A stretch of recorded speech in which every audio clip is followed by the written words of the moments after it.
Тозған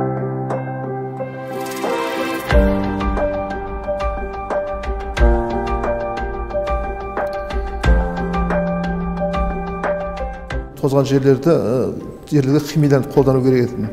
Сол біздің Жамбыл облысының Жамбыл қаласының территориясында 14 миллион тоннаға дейін фосфорис отқод жатыр.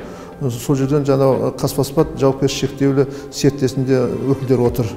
Ұсыныс жаңағы тұзданған, тозған жерлерді қалпына келтірудің жаңағы мелиоративтік әдістері, агротехника әдістері, биология әдістерін өндіріске енгізу.